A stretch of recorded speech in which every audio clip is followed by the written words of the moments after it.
What began as an unremarkable evening at a local gathering turned into a pivotal moment that reshaped my existence.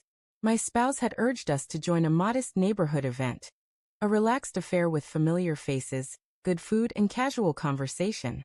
I went along, anticipating nothing more than light-hearted banter and a pleasant night. Yet, as soon as we stepped through the door, an undercurrent of unease rippled through the room, hinting that this evening would be anything but ordinary. Initially, the atmosphere felt warm and familiar.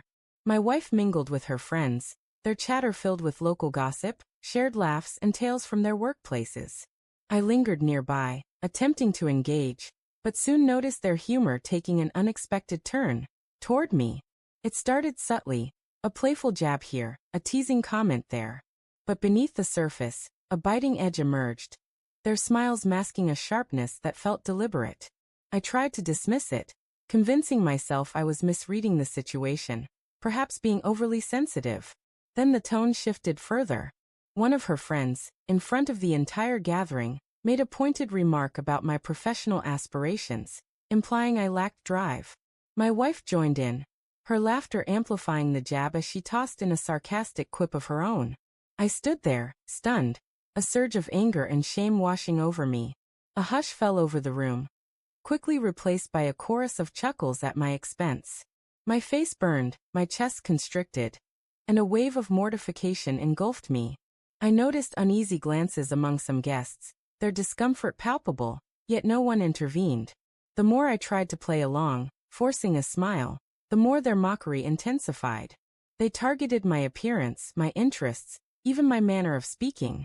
I overheard my wife murmuring to her friends, egging them on, fueling their taunts. Each laugh felt like a wound to my pride. I was cornered, betrayed by the one person I trusted most, trapped in a moment that revealed a deeper truth. This wasn't mere teasing, it was about power. The intent was clear. They sought to diminish me, to publicly shame me into submission. Worst of all, my wife, who should have been my ally, reveled in the spectacle. My mind raced, torn between enduring the humiliation in silence or taking a stand. I chose to act. Rising slowly, I let the weight of my silence settle over the room. The laughter dimmed, replaced by curious stares. Locking eyes with my wife, I spoke, not with rage or sarcasm, but with steady, unshakable resolve. I declared our marriage over, stating that her behavior, and that of her friends, was intolerable, degrading, and a breaking point. I affirmed my worth, demanding respect over ridicule. The room fell still, the air thick with tension. My wife's expression morphed from amusement to disbelief, then to panic. She tried to speak, but I calmly interrupted, reiterating my decision to seek a divorce. Every word I uttered was precise, unwavering, and final. The anger had dissipated. In its place was clarity and determination. I had seized control. Her friends, once smug, now whispered among themselves, their faces clouded with guilt and discomfort. Some neighbors, standing at the room's edges, looked shocked, while others gave subtle nods, as if acknowledging the stand I'd taken against the cruelty they'd witnessed. I collected my belongings, walked to the exit, and stepped into the night. The crisp air hit me, bringing a sense of release, not just from the party, but from a dynamic that had eroded my spirit for too long. That evening was more than a public shaming, it was a revelation. It taught me that life is too precious to endure disrespect, that my self-worth is mine to defend. The next day, I contacted a lawyer to begin divorce proceedings.